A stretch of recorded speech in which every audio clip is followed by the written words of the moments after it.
It's the Uprising.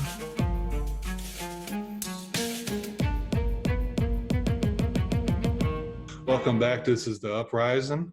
Today I have a Negro Spiritual 121 on the show. I definitely wanted to get him on the platform and talk about racist instincts and just to pick his mind and everything. He's a really intelligent person and living in Tulsa, Oklahoma. And he wants to make a big difference for our city and our community. Welcome on the Uprising, and I definitely want to hear what your story is, man. I appreciate you for having me, man. Thank you very much, Adam. No problem. So let's get into it. So your name is different, and I like your name. Can you tell the audience a bit about yourself and how'd you get that name and your Racism Stinks campaign? You want to tell us a little bit about that as well? Negro Spiritual 121. So Negro spirituals are songs that slaves used to sing back in American chattel slavery. So Black people used to sing these songs, and these songs were to inspire hope and to carry coded messages in these songs. And they had hidden messages for escape when you're running away, trying to escape and get to your freedom. Follow the drinking gourd, wade in the water. These are different songs. The drinking gourd was the Big Dipper. Follow the Big Dipper, follow the North Star, head north towards freedom. And so these hidden code words were inside the songs, and they would sing these songs openly in front of plantation owners and workers and slave masters and all of those people. And I myself found myself captured, enchained. I was imprisoned. I want to go ahead and clarify that I was not wrongfully in prison. I was in prison for selling drugs, but I had a 121-year sentence. It's a very long time, a life sentence, right? And so I knew there were errors in my case, and I had to get in the law library, even as a high school dropout. Get in the law library, start reading and digging through case law, which I'm not familiar with, and to find the hidden codes in the case law to unlock my freedom, just like in Negro spirituals. And so that's how I came to adopt this moniker, Negro Spiritual. Okay, yeah. So you're in a bad place and you did get locked up. Why did you feel that you needed to change your ways and get yourself out of prison because of the fact that you're way overcharged? 121 years is ridiculous. I wasn't done. I had things to do. Yeah. I had things to do, man. I said, I'm not spending the rest of my life here in prison. And I actually have an older brother who has a life sentence. He has life in prison.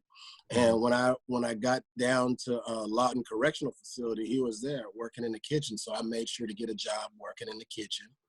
And my brother had a friend of his send me $130 to my book so that I can purchase things that I needed to get some nicer shoes. You get you a radio. You can get you in Oklahoma here. They let you buy a little 13-inch TV, stuff to pacify you during your time, and get you a radio and all those things. And he said, get these things and get comfortable.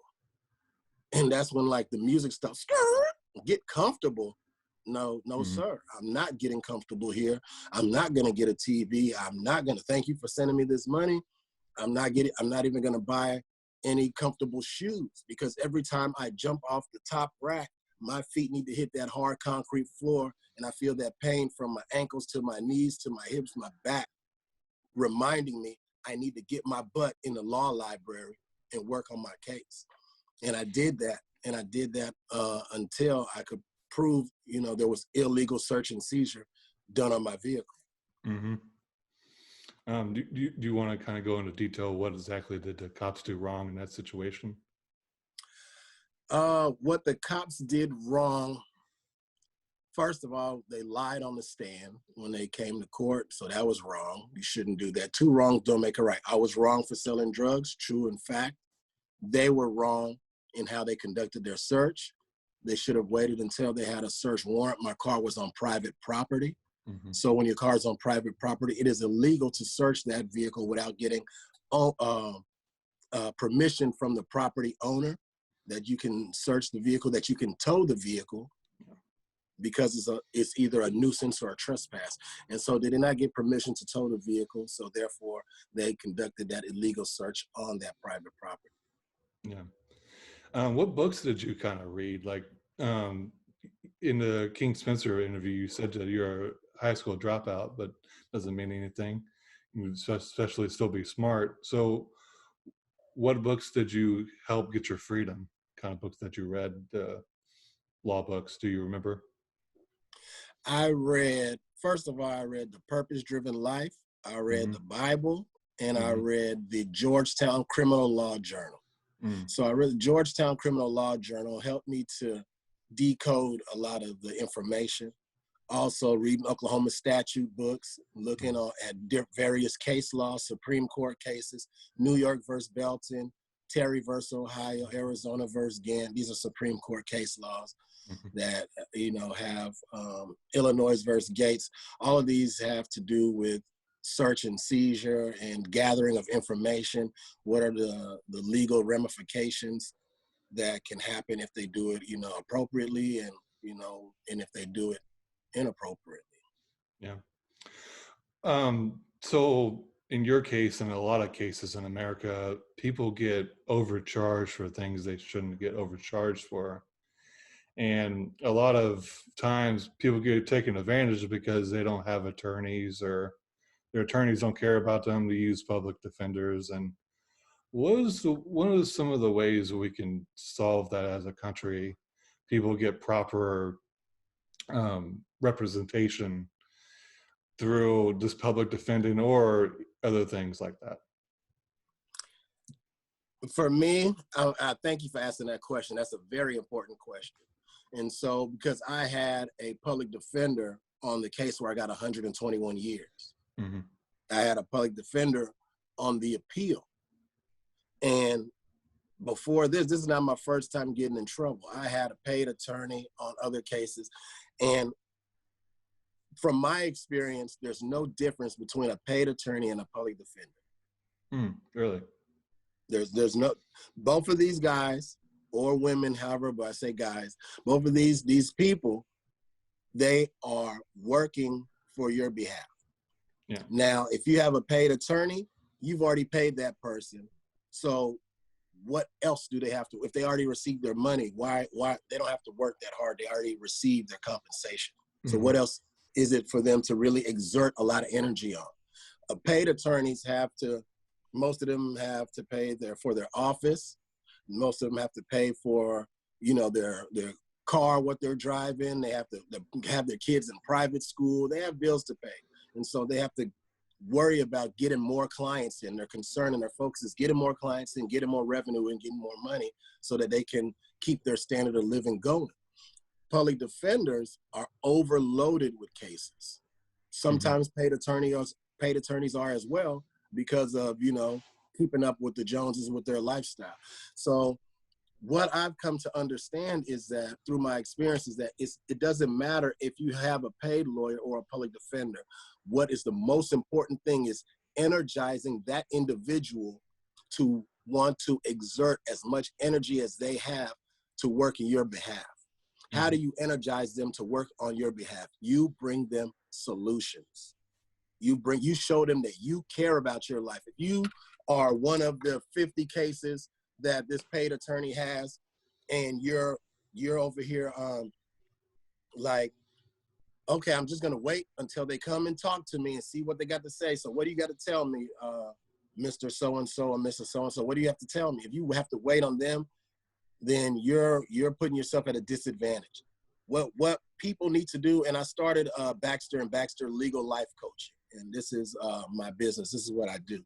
And I train people how to energize their attorneys or public defenders to work in their behalf, work on their best interest. I was bringing stacks of notepads and case law to my public defender, to my paid attorney. I wrote down questions for every single witness that we're going to testify, that's going to testify at preliminary hearing, at trial, at motion to suppress hearings. I wrote down every single question for every single witness in chronological order to prove my point. From starting point A all the way to Z, we're going to be able to catch them in the inconsistencies, trip them up, and get those lies brought out to the forefront.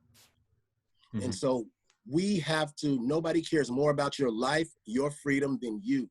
Nobody, it's impossible. Nobody can care more about your life, your freedom than you. You have to exert that much energy. So many times, I did 2 years in David L. Moss, Tulsa County Jail, 2 years, J3VV, I was in there. Many of the guys were in there playing spades, playing dominoes, gambling over dominoes and who's gonna win the cookies. And people are fighting over cookies and milk, grown men. Because they get in, they're frustrated because of the way that they're being treated in the courtroom. They're angry. They can't get on the phone and call their family members. They don't have any money on their books to pay for those expensive calls. And then they're playing games, trying to win the cookies and milk, and somebody cheats, reneges, and you're fighting. You have to place your energy and your time into what is most important, which is your freedom. And you have to work hard for your freedom. You have to work harder than anybody else. And you have nothing but time to work on your, I had one case to work on, mine. My public defender had, I don't know how many cases. Hundreds. Yeah, Probably. you know, exactly. And so that's why I was able to bring him Kelly versus State. And while he's like, he's ready, he said, I don't know what we're going to do to court. Here's Kelly versus State, read this. Kelly versus State, very short Oklahoma case law. You read it? Wow. The guy was parked on private property in front of a business, expired tag, drugs in the trunk. I'm parked on private property in front of a business, expired tags, drugs in the backpack. But he didn't have time to research that. I did. So your big thing is, like you're saying, no one's going to care about your life more than you. So you're employing everyone that's in prison, trying to, they need to take the initiative to get their freedom. No one's going to get your freedom for you. Is that essentially what you're saying? Exactly. There are some rare cases, you know, I saw a show a while back where a guy who had a life sentence, his sister was just so distraught, she eventually went to school, got her bachelor's, went to law school, got a law degree, and worked on his case. And 22 years or so by, she got him out, you know, but that's few and far between. You have to put that effort in for your life, you know what I mean? It's very few cases where a prosecutor who knows that they have really acted in a malicious way has a change of heart 10 years down the line and said, man, I shouldn't have done what I did to those people. Yeah, I mean, that's the thing. People have they can change their heart, and they made mistakes in life, but they changed their ways and want to become a better person, and that's great. I mean, I'm happy that you got your freedom and you're doing a lot in a positive direction now. Do you want to tell me a little bit about Racism Stinks campaign? So Racism Stinks is a nonprofit I founded 2015. And I founded Racism Stinks 2015 because, or in 2015, I founded Racism Stinks because of Black Lives Matter, All Lives Matter, and Blue Lives Matter. There was just so much going on with all of that. What's the word I'm looking for? That division that was caused when each one of those organizations, they felt that they were going to represent the demographic of people they believe needed representation. In doing so, hoping to foster empathy from people and getting people to understand their plight and what they're going through, but they all caused more division than they did bringing people together. And so I was when I got out of prison, I was like, I didn't have any skills. I went to TCC, Tulsa Community College, after my pops told me, he was like, you know the law, you just need to get that degree, you know? And so I went to TCC for a paralegal. And while I'm in school, I said, well, just as hard as I was going on the wrong side of the tracks, to get 121 years. I don't know if I gave you the breakdown of the time. It was 60 years trafficking ecstasy, 40 years trafficking cocaine, 15 years possession with intent marijuana, 5 years no tax stamp, not paying taxes on the illegal cocaine. And I always tell people to make sure you pay your cocaine tax, people. Yeah, right. Yeah. You know what I'm saying? Yeah. 5 years for no tax stamp. I said 1 year for paraphernalia for scales and baggies, and 7 days for no insurance. And so knowing all of, excuse me. Yeah, there you go. Okay, yeah, oh, somebody's trying to call in. Yeah, that was actually my pops. And so he had told me, oh, get certification and work on your law degree. And while in school, I decided to join every single club and every organization that I could. I got in Phi Theta Kappa, Phi Beta Lambda, the RISE program, TCC Honor Society, SAPLA Student Association of Paralegal Legal Assistants, African American Student Association, and I was the vice president in that organization. And so while I'm in all of these different clubs and organizations, I am the only Black person, or definitely the only Black male, except the African American Student Association. Mm-hmm. And Mike Brown shooting happened, and people are asking me like, well, and so that means in all these clubs, there's only white kids in all these clubs. I'm 13 years older than these people. I've been to prison twice, came back. Nobody knows all that about me. And so it's 2013 and I'm in school and everybody else is fresh out of high school. I'm 13 years older than these people. Mm-hmm. And so they're asking me, am I allowed to be in the African American Student Association? Can I, should I, what's my family gonna think? And I'm like, hold on, wait a minute. I don't know these answers. Let me ask my advisor and get that clarification for you. So he said, absolutely, anybody can join as long as they understand the focus and direction of the organization. Mm-hmm. And so a couple people visited, nobody stayed. Black Lives Matter started. They were asking me questions about Black Lives Matter. I said, I'm not a member of Black Lives Matter, but I equate the same information. It's probably something like this, like what's going on with African American Student Association. But ask somebody in that organization for clarity. And so it was just a lot coming at me, you know what I mean? Me dealing with my personal background and history, me dealing with being in all these different clubs, realizing I'm the only Black male in all of them except, you know, African American Student Association, and just trying to get a good understanding of what this means. And when we went to the Civil Rights Museum for our end of the year trip, mm-hmm. I had an awakening, eye-opening experience. And I don't know and I'm gonna put you on the spot here, Adam, okay. You ready? All right. Have you ever, name 3 people from the Civil Rights Movement? Fred Hampton, Angela Davis, Malcolm X, Martin Luther King. Okay, that's three. Yeah. Now, any of those 3 people you named, how many of them were white? They're all Black. All right, there you go. And so that's what we know from the Civil Rights Movement. Majority of us, that's what we know. But Viola Liuzzo is a white woman who was killed by the KKK during the Civil Rights Movement, fighting for freedoms that she already had. I never heard her story before. I never heard her story. Never heard of her either.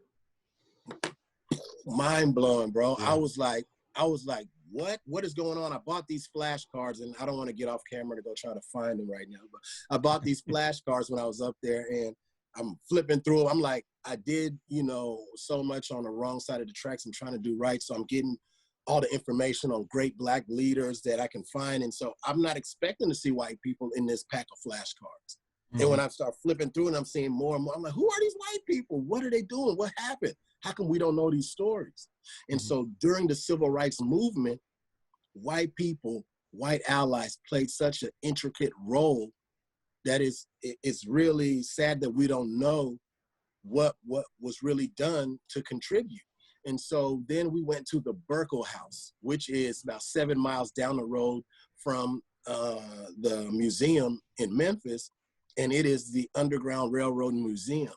And this is a home. This is an actual house. We got to step inside this house. We got to go into the cellar. And they got it decked out like a museum. And they would tell us, the tour guide told us some atrocities that I had never heard of before. Mm-hmm. Like slave owners would take little black babies, 3 years old, 4-year-old kids, and put them in the bed with them at night and use them as feet warmers when they slept.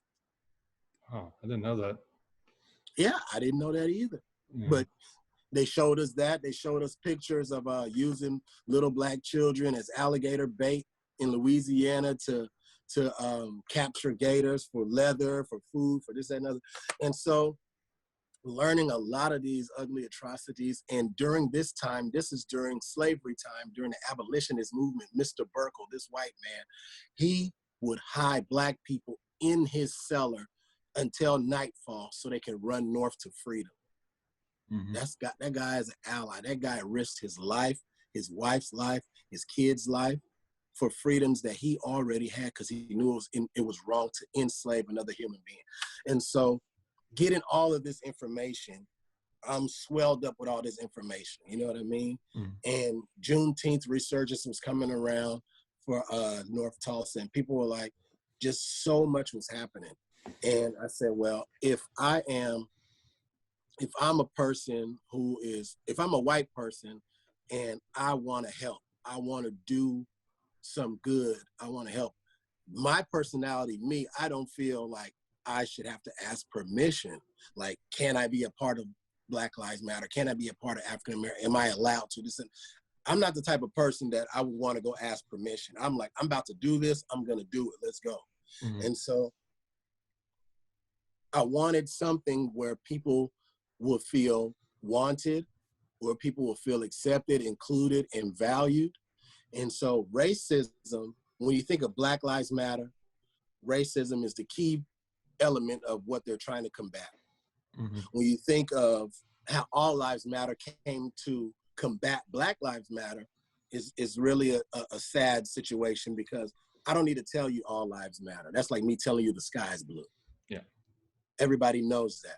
Then Blue Lives Matter came and everything blew up. You know what I mean? And so whatever I was supposed to create, I knew I couldn't have the word lives or any lives matter in there at all. Lives and matter cannot be in there. That's already tainted, it's used, it's done. And so I said, I set out to create something, because I'm not the type of person that's going to say, you're doing it wrong. All lives, you're doing it wrong. Black lives or blue lives, you're doing it wrong. I'm not going to do that. But what I can do, if I feel there's a way to do it that is better, and I got to that point by being able to have the time to visualize and see what the errors were, or the holes that they had in their theories, and being able to utilize that knowledge and create something that I said I didn't want any holes in the theory.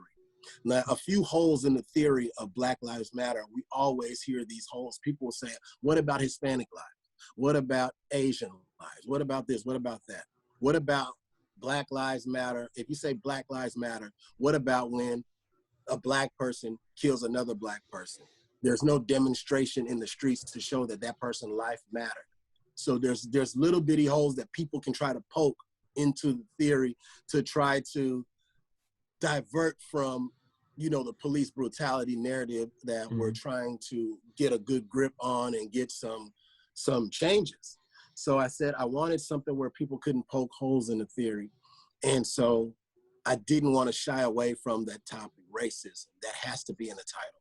Racism is a harsh, ugly, disgusting subject. People don't even want to talk about it, but we have to find a way to talk about it, to bring it up where people can drop that anxiety and that apprehension. Mm-hmm. So how am I going to do all of this, right? Racism has to be in the title, drop that apprehension and that anxiety down. And I'm thinking racism in America is historically a Black and white issue, right? So, okay, so now my brain cells are popping. It's a Black and white issue. So, how am I going to soften it? Everybody loves animals. That's what I came up with. So everybody loves animals. Okay, I got the panda, Black and white, the zebra, the penguin, from Madagascar. I got all these different black and white. I got the cow from Chick-fil-A. I'm taking all these logos that are copywritten, so I couldn't really use them, right? And then I got to the skunk. When I got to the skunk, that's when the stinks came. And so that's how, if you can see here, racism stinks. Yeah. Was that's where the idea came from, you know. So you see the breakdown or how I got to racism stinks in. And when I say I wanted something you can't poke holes in the theory, if I tell, like I already gave you that example, if I say, you know, Black Lives Matter, and somebody wants to come at me and say that Asian lives or this and that or whatever the case may be, if I say racism stinks, I want you to right now come up with an argument against that. It's really none. That's the thing. Simple. I wanted to make it as simple as possible. I wanted to be a hashtag, and I wanted, if somebody does say, well, no, it doesn't, then you have, you know, qualified yourself in that category where I can put you over here to the side and I'll let you be. You said, I said racism stinks. You said, no, it doesn't. You enjoy racism. I know where you stand, and I don't have to deal with you ever again. Yeah. And that's you know, that was the mentality behind creating Racism Stinks, along with never falling into the narrative of being an anti-law enforcement organization. Yeah. Black Lives Matter, in my opinion, is not necessarily anti-law enforcement, but that's definitely a narrative. Yeah, definitely, you know. And so I've actively worked to not fall into that narrative, not fall into that category. Of course, Black Lives Matter is not an anti-law enforcement organization. They're anti-police brutality. Mm-hmm. They're about justice and equality. They're about, you know, equal representation when it comes to how justice is handled and how policing is handled. But, you know, when you can have any random person put on a Black Lives Matter shirt and then conduct some sort of act that will muddy the vision or the purpose, and they're not connected to the organization, other people don't know how to separate the two, somebody who is a part of the organization and somebody who is a part of the movement. You can't, people, it's really hard to differentiate for a lot of people. And so making sure that by being able to witness how that breakdown has been happening, when I started Racism Stinks, I made sure that I wanted to find a way that we can work with, you know what I mean, everyone, because the community is not going where, the police not going anywhere. So how do we have honest, respectful conversation? How do we get to a place of understanding? What can we do in collaboration? Yeah. And do you think is this like the system that we're built on, as well as one of the big issues when it comes to police brutality? Most definitely. The system in America at its core was built on racism, genocide, robbery, murder, rape, a lot of bad things. Yeah. You know, came about during the creation of this nation. A lot of bad things, man. And so I say this all the time, the ancestors' blood is crying out from the soil, crying for justice, crying for recompense. And it's bad, you know, it's really bad. But as far as the system changing, that takes a lot of energy. It takes a lot of effort. I see a lot of symbolism happening, as in, you know, taking down monuments, involuntarily, I might add, taking down monuments, sports teams changing their names. You know, some schools are trying to be proactive, as they're here in Tulsa, the Union Redskins, they're trying to be proactive about changing their name. And there's been a lot of issues. There was a name change for Robert E. Lee School a few years ago, right here in Tulsa. And I was at those meetings, and I was there to witness the divisiveness that was happening within the community, within the Lee Academy, that community, and that's an elementary school, and how parents and teachers and people in the neighborhood were just fighting. People want, there's a, there's my theory. There's change and evolution. That's the theory that I have. Mm-hmm. And it's changing. A lot of people say they want things to change. And most people do, but they don't fully understand and digest what that change takes. Change is friction and combustion. It's instantaneous. It's not something that you can just say, oh, I want this to change, and you don't have to go through that part. Evolution takes millions of years. There will be a change that occurs, but you're not going to be around to see it. It happens so slowly and so gradually, we don't see it coming. So for that change, for that friction and that combustion to happen, that's pain. That's like if you got a piece of raw wood and you want to have a beautiful table or a beautiful dinette set, a chair, whatever you want to have, you have to take that sandpaper and apply that friction, that abrasion is gonna, if you're that piece of wood, it's not gonna feel good having sandpaper rubbed against you. But what's gonna happen is at the end, it's gonna be smooth. It's gonna be beautiful. But you have to go through that friction. We are going through friction right now. We're going through combustion. We're going through discomfort, and the uncomfortableness of change. And people don't want to do it. They want to just let it, they want to get to the good part and skip the uncomfortableness. Mm-hmm. And we have to embrace that. We have to become comfortable being uncomfortable if we truly want change. And I feel like that's one of the reasons we haven't gotten change, is because too long we've wanted white people to feel comfortable with the changes. Let's not go too far. Let's not go too far, and that's not acceptable. It wasn't acceptable then, and it's not acceptable now. If, like you're saying, as a country right now, we're having very uncomfortable conversations about our current climate and our history as a country. And this country was built on genocide and slavery. Like it's really simple. And how can we recognize that history that hasn't been told for so long? And I think as a country, we don't know as much about our founding fathers and the history in general as we should. And I think that's the big issue of why one of the big, especially like the statues, like a lot of people are saying that people that are taking down statues are erasing history. Well, I think that's kind of ridiculous because that history hasn't been fully told. A lot of that is just mythology. Like, True. Like George Washington, for example. Now, I don't necessarily agree with knocking George Washington statues or president statues. I couldn't care less about the Confederate statues. But but that's the thing. We're mythologizing these people. They're really intelligent men, but they're really immoral men in my eyes.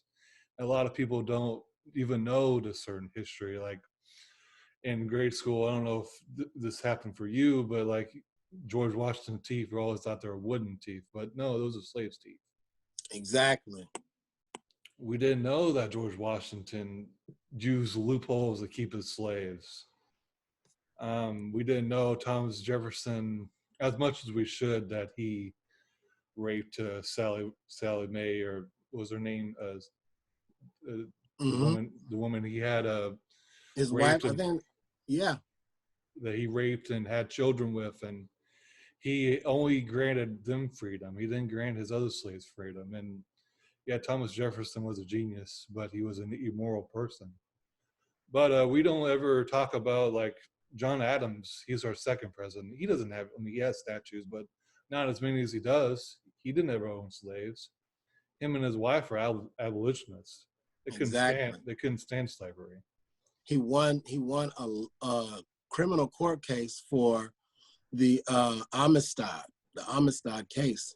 He defended slaves, people who were enslaved, who fought back and killed slave owners on the ship. He defended them, and he won that court case. Yeah, I didn't even know that. Yes, it is. It happened, and so you have to watch that movie, Amistad. Man, it's a beautiful movie, and it shows some history that people don't know about. Yeah. And I think we've elevated a lot of immoral men in our history and not elevated the moral men in our history as much. And not just men, women as well. They've had big impacts, of course, on abolishing slavery and making strides in our society as this country. And I think I don't fully understand the whole Confederate thing in general. I don't understand why we even have the statues of Confederates. I mean, they're traitors to our country. They fought a war against this country to keep humans as their slaves. And people like to say, well, it wasn't about slavery, it was about states' rights or about the economy. But, well, that's the thing. Like, what was the states' rights? What was the right? Well, to own slaves. What was the basis of the economy? To own slaves. Hmm. So I don't understand why we are memorializing immoral men, especially generals that had the opportunity to be moral men and abolish slavery, but they didn't. And I don't understand it. I think with I don't care if people knock the statues down when it comes to the Confederacy. I rather than put them in libraries or things. But even I don't really. It doesn't really matter to me about that. How do you feel about that?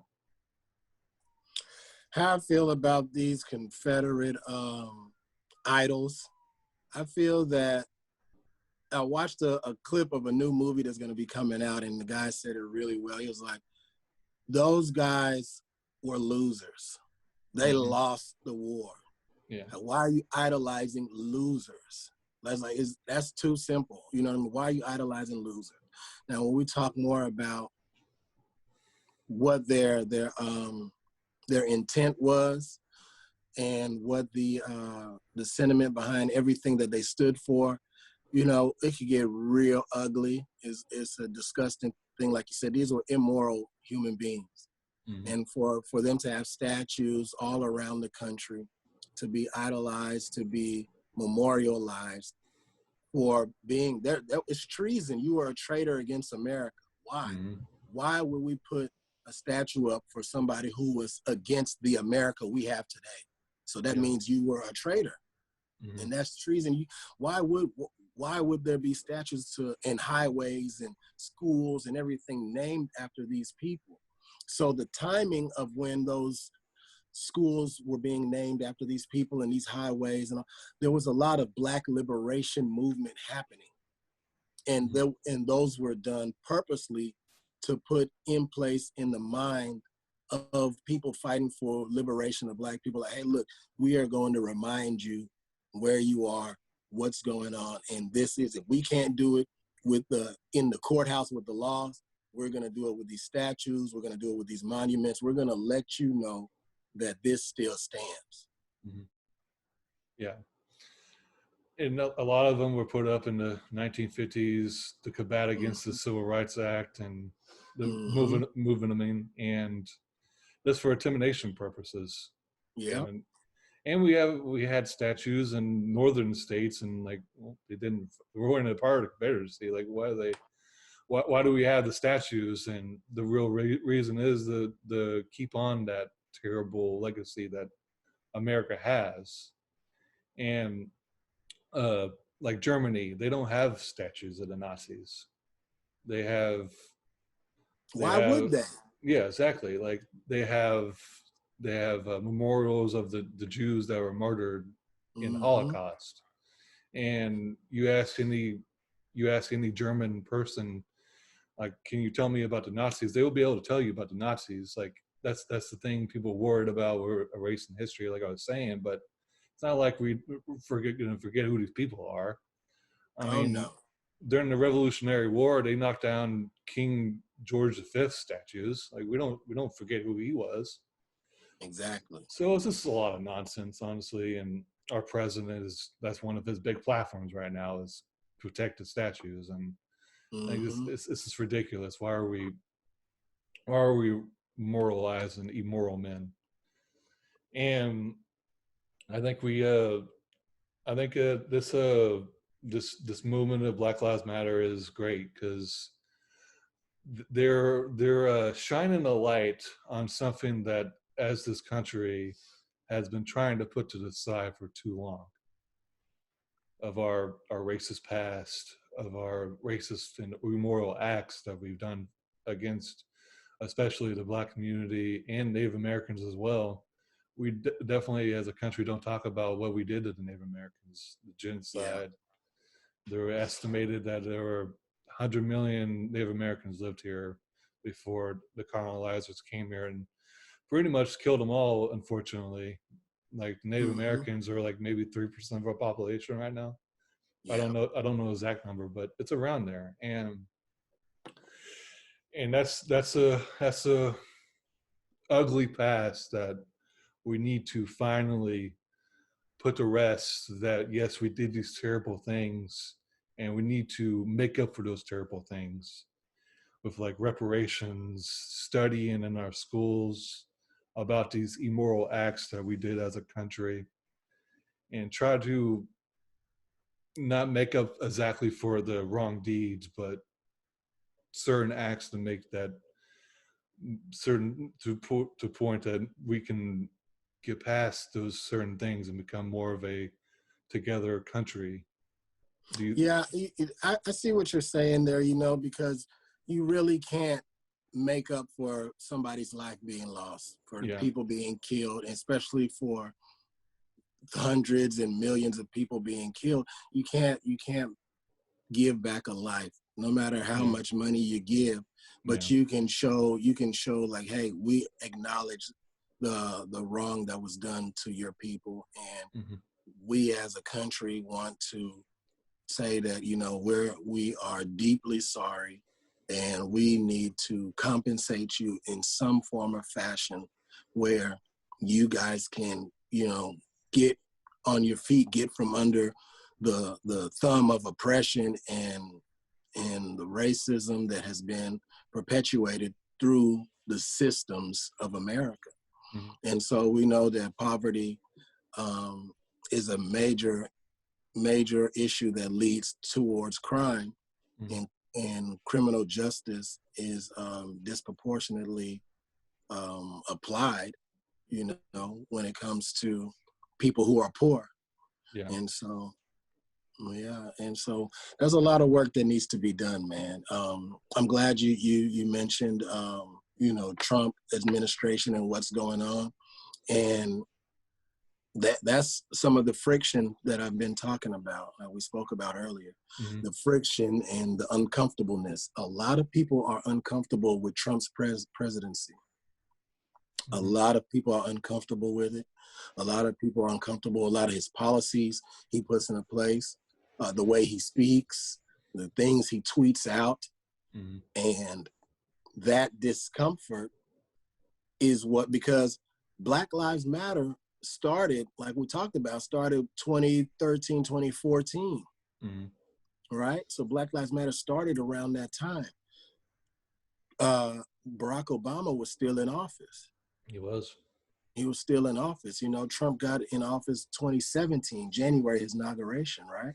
And so, and there were police shootings happening during this whole time Hmm. while Black Lives Matter was around, while Barack Obama was the president, but when people were more comfortable with Barack, with the way he spoke, with Hmm. his his being vocal of against police brutality. I mean, speaking about this isn't right, visiting federal prisons, trying to do different things for prison reform and these different things. And people were more comfortable then. But Hmm. now that a majority of people have become uncomfortable, they have been mobilized to say, hey, I have to get up off of this couch from watching TV. I'm going to go to a protest. I'm Hmm. going to go to uh, um, I'm going to go to some sort of action leading towards um, criminal justice reform, police reform, to anything that happen. I'm going to go to a seminar. I'm going to go to any community-led rallies. They're going to different things. Then you have some people who come also who are just opportunists, who are agitators. They come as well. You have people who want to come just to loot, to get what they can. You know what I mean? And so you have all those things happening as well. And that's where some people want to focus only on the people who have ill intent. But you have a lot of people, and I'm talking about white people, who are getting up off of their seats and saying, I have to get involved. I have to join an organization. I have to join a cause. I have to contribute financially. I have to contribute with my time. I have to use my talents. I have to do something. And they're only doing that because that uncomfortableness has come to their front door. Mm-hmm. Yeah. So what do you think white people can do in this moment to help the cause of not just Black Lives Matter, but become bring more of a just society for Black people and people of color in this situation? So when you say what can white people do, I can't give a end all be all for what white people can do. Yeah. There's people who are white of different status, different education level, different access, and different connections. So you have to utilize your access, utilize your connections, utilize your status, utilize your education, utilize what tools you have to better the situation, to better the cause by reaching out to, but every white person can do this, reach out to organizations led by people of color who are fighting for social justice. Reach out to these organizations and say, hey, these are the talents that I have. These are the connections that I have. This is the access to resources that I have. So reaching out to these organizations, that's one of the first key steps. But you have to get educated. Now, when I said Racism Stinks wanted to, make sure it's a place where everybody's invited.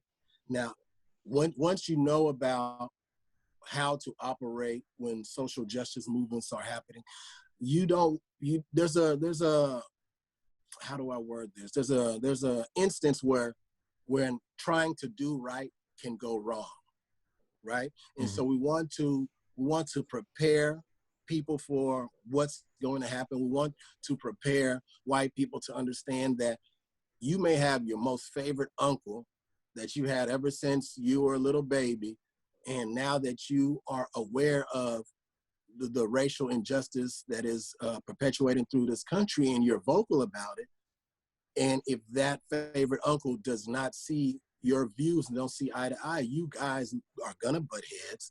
You guys' relationship will be strained, and it may be severed. And that has happened to many people who are joining into the movement, and they're losing touch with loved ones, with family members, with friends, with colleagues, associates. And so Racism Stinks has put together the Ally Boot Camp, and we're going to be launching that here shortly.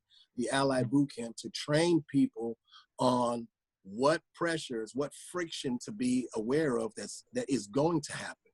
And there is allyship is not the end goal. Allyship, to me, I think that is the beginning. As freshman class, you get your training wheels and you get your feet wet in doing anti-racism and anti-racist work. You get your feet wet doing this.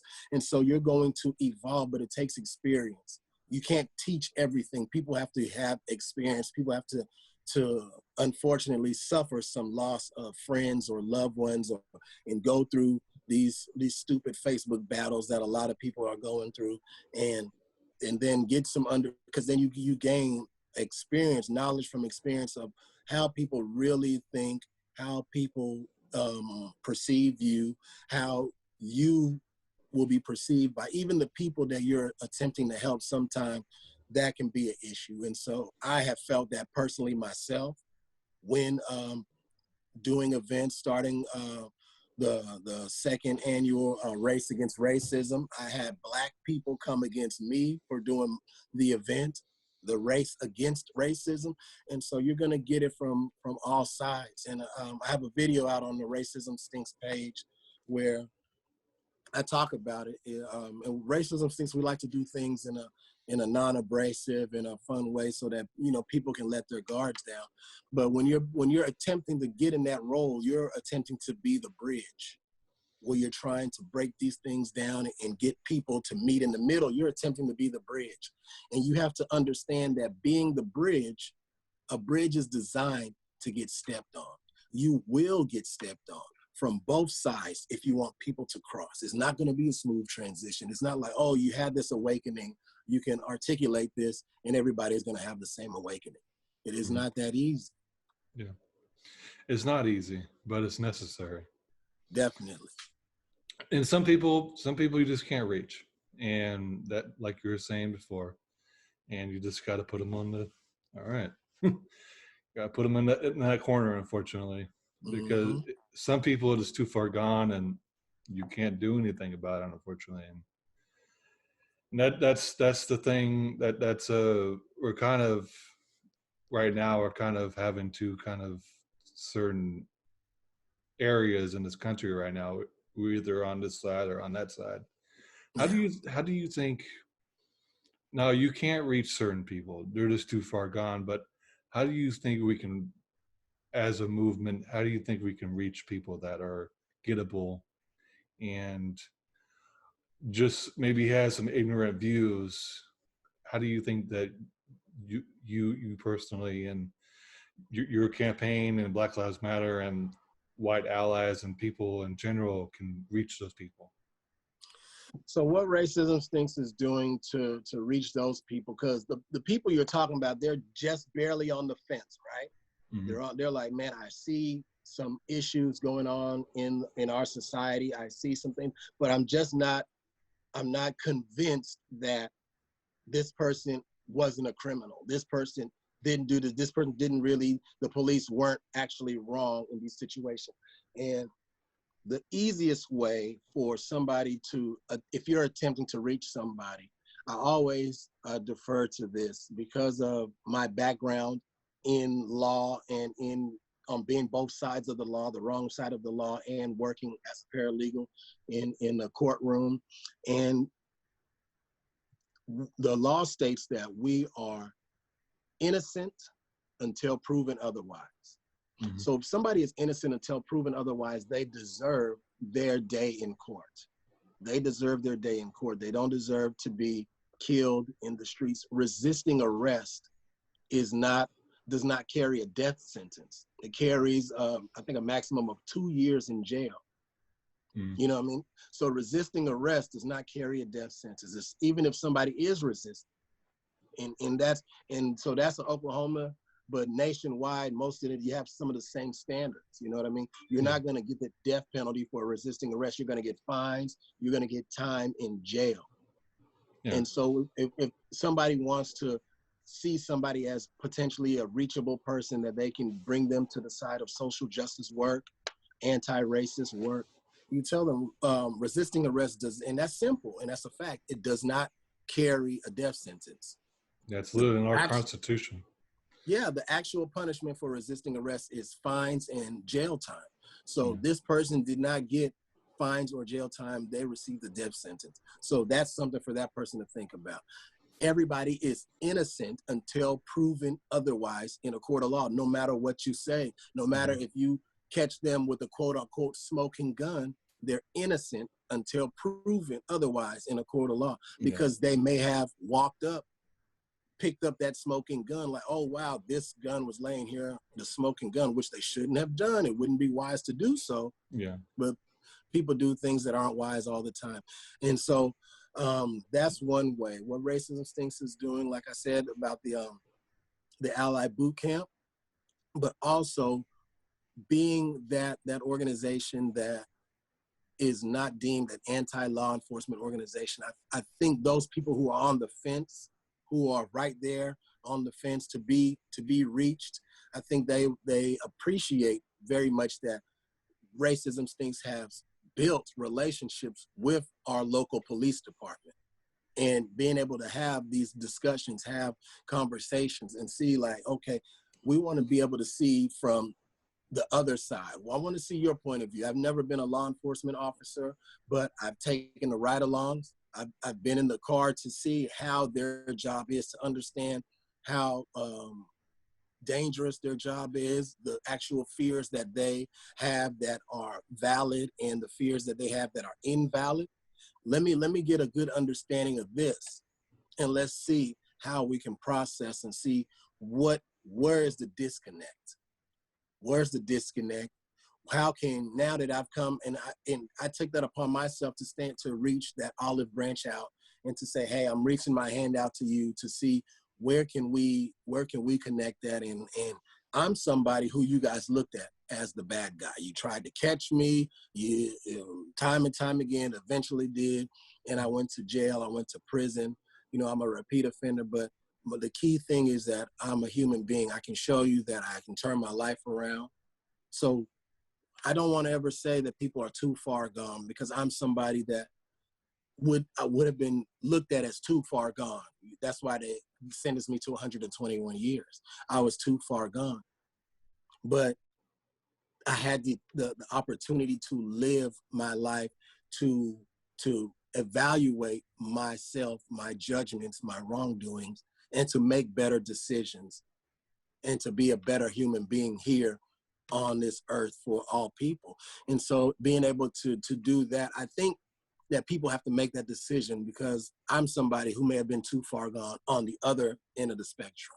Now, if I say somebody is too far gone, I would say that that person has to make that decision that they want to change their life around and change their way of thinking around, to understanding, you know, that we are all human beings here together.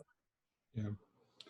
Yeah, I agree. I disagree a little bit with some people are too far gone. My like white supremacists, white supremacist terrorists. Like I think they're too far gone. But Mm-hmm. yes, yeah, most people are. Most people are gettable, but the certain few, I don't think they are gettable, and we have courts and cops for those people.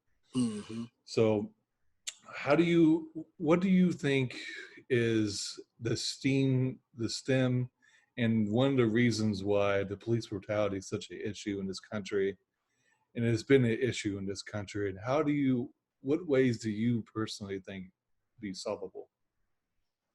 Why? Qualified immunity, Okay. that has to go. Qualified immunity has to go. For the police to automatically be deemed as in the right after taking somebody's life, we have to value human life above all else.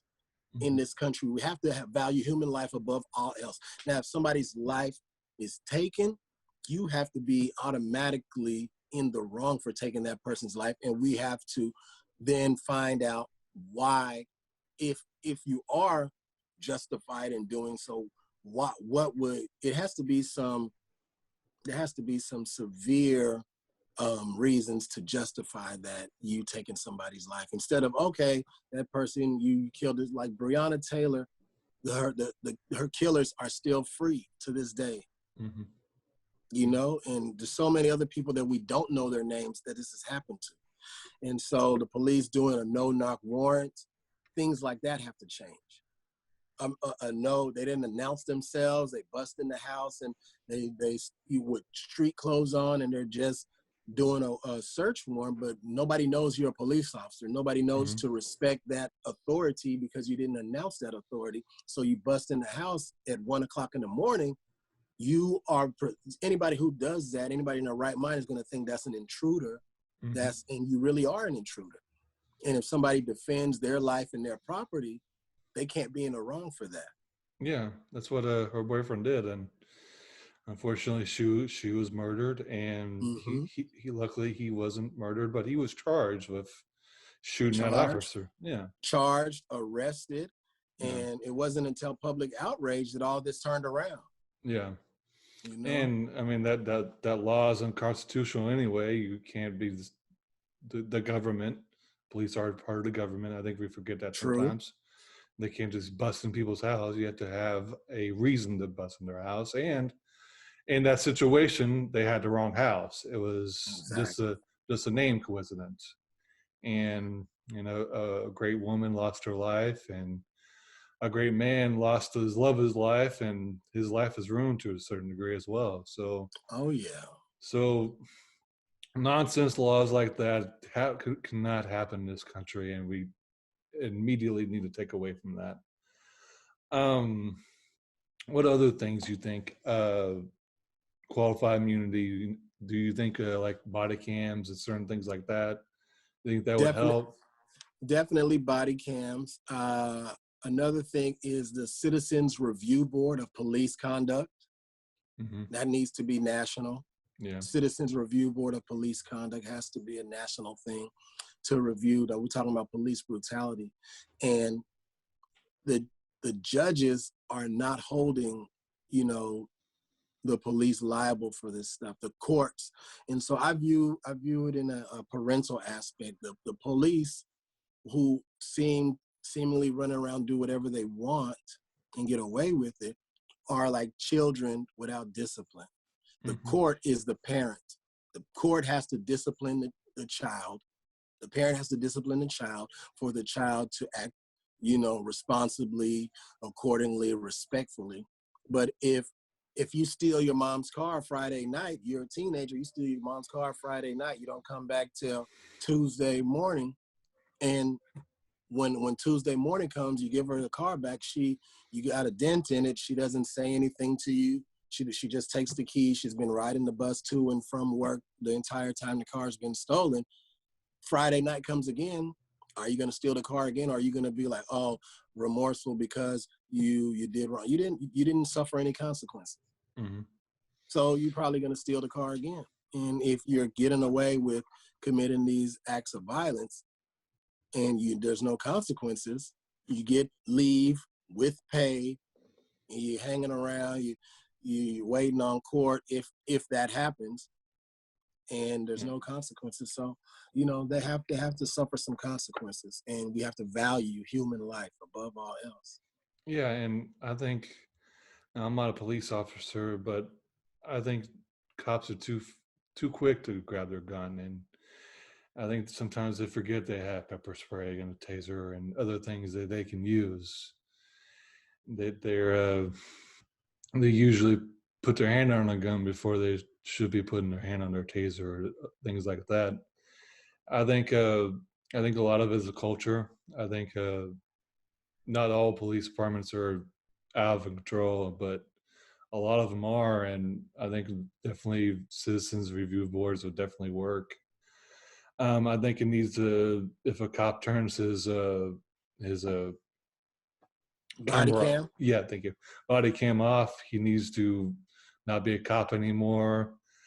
Even get charged, honestly, because that's a lot of things. These cops just turn their body cams off, and That's obstruction of justice. yeah, so you're why are you turning it off? Mm-hmm. And we have video of cops planting evidence on people and turning their Yep. things off. And so in the King Spencer interview, he did a really good job interviewing that you talked about how you had a video about what to do when you're pulled over. You kind of want to elaborate on that as well? Oh, have you seen it? Yeah, I've seen that. Okay, good, good. Thank you. So the video is my way of giving some safety instructions to citizens, to people who may find themselves in a traffic stop, find themselves encountered with law enforcement while they're in the car in a traffic stop. And it's the most basic things that we have to understand to protect our life. So and it's a rap song. It's 1 minute 22 seconds. And so cops pull you over. This is what you do: start your video, window down, 10 and 2. And so instructing people how to have a recorded document of this whole situation. Most people have smartphones. Start your video, start recording. Then you put that window down so that they can see clearly into the vehicle. and not assume anything is any type of danger to the officer. So now your window is down, they can see in the vehicle. So whatever is not going to be, they're not, that fear, I fear for my life, that apprehension should drop down. Your hands 10 and 2, my hands are 10 and 2. So when my hands are 10 and 2, you can see my hands. I'm not reaching for this, I'm not reaching for that, so that they don't feel threatened by me turning and moving. These are all safety precautions. And if you watch the video, my hands do not leave 10 and 2 the entire video. Once my hands are placed at 10 and 2, they stay at 10 and 2 the entire video. And so, pardon me, I wanted people to pay attention to those mannerisms. I wanted them to stay as still and try to keep as calm as possible. I wanted them to know that the police can still legally trap you. You do not have to answer questions from the law. You know what I mean? You give your eye. If you're driving and they assume that a traffic infraction happened, you have to, identify yourself. You have to do all of that. But you don't have to answer, oh, where are you going? Where are you coming from? How much money you make and all this, that, and other. You don't have to answer all these questions, so you just give them the ID. But my hands were at 10 and 2 the entire time. If they ask you, I told the officer in the song, I said, how do you want me to move? Because I need to follow his instruction of how to move. If I just start moving randomly, he may perceive that as a threat. We recently just had a tragedy here. Sergeant Craig Johnson was killed. He was murdered by a guy at a traffic stop. So police are going to be on high alert, so they're on high alert because it was a simple traffic stop and it escalated. 2 police officers were shot. 1 died. 1 is still in critical condition on his way coming out of critical condition. And they just had the funeral for Officer Johnson. They just had his funeral. And so that's a tragedy, it happened at a traffic stop. Luckily or not luckily, I guess, but it wasn't racially, there's no racial tension. This was white on white crime. It wasn't there's not a racism type of sentiment with this, but it was a white man killing another white man. So that was, white on white crime. But at the same time, it's during the time when so much attention is brought to police interactions with the community, with whether it's the Black community, but police interactions, period. And at this very time, when our highest office of the land saying he's the law and order president, and people are, very critical of what how law and order is enacted and how is operated in this country. So all of these things are sprinkled into this whole narrative of what took place here. But that officer, you want to make that officer feel as safe as possible so that he or she doesn't feel threatened for their life. Because once they feel threatened for their life, if they take your life, they don't have any time. There's what's going to happen, as far as justice for you. You're not going to receive any justice. They have that qualified immunity. I feared for my life. Bang, I shot him. That's it. It's over. Yeah. And that's unfortunately a lot of situations that cops have murdered people and they've gotten away with it because they have said they fear for their lives and then nothing happens. So I do appreciate that video you made. A lot of people don't even know what exactly to do. And they have a lot of fear when they do get pulled over. Yeah. Because cops do, not all cops, we're definitely not talking about all cops, but that certain amount that aren't in this aren't cops for the right reasons. And a lot of people fear those cops. And if they encounter one of those bad ones, they can do whatever they can to not have that situation escalate to someone losing their life and that bad cop getting away with it, essentially. Yeah. And to those, if you're afraid, like majority of the time of your job, I would say you probably shouldn't be doing that job. You probably shouldn't be doing that type of work. If you're in fear the entire time. If you're a flight attendant and you're afraid of heights, you shouldn't be a flight attendant. You shouldn't be a pilot. You know what I mean? If you're in law enforcement and in every law enforcement junction, you're in imminent fear of your life, you don't need to be in law enforcement. We call them the brave men and women of law enforcement. You should be exercising bravery. You should be exercising bravery Mm-hmm. during these times. You know what I mean? You should exercise uh, um, intelligence and awareness of your surroundings, because the job is dangerous. But you should also be brave. Killing unarmed people does not. I don't view that as bravery. I don't No, view that as bravery. no, You that's know, a and so cowardly. That's being a coward. yeah, and And so and yeah, if you're so afraid that you can't even have a traffic stop without having to go to your gun and put your gun on a person where they're not even doing anything, then no, you shouldn't be a cop. You really shouldn't be, because you're going to do something stupid and you're going to take someone's life when you shouldn't have. So, and we have a long way to go, and when it comes to police brutality. But I do appreciate Black Lives Matter. I appreciate what you're doing to end police brutality, and for people to feel like they're safe when it comes to cops, and cops feel safe doing their jobs. Um, how do you feel about community policing? community policing is a two-way street. Mm-hmm. You have community and policing. So it's a two-way street, you know. Um, Community policing, I would talk about for the Black community, because I'm a part of this community. Community policing is not going to be an easy sell in the Black community. You have to engage people into conversation.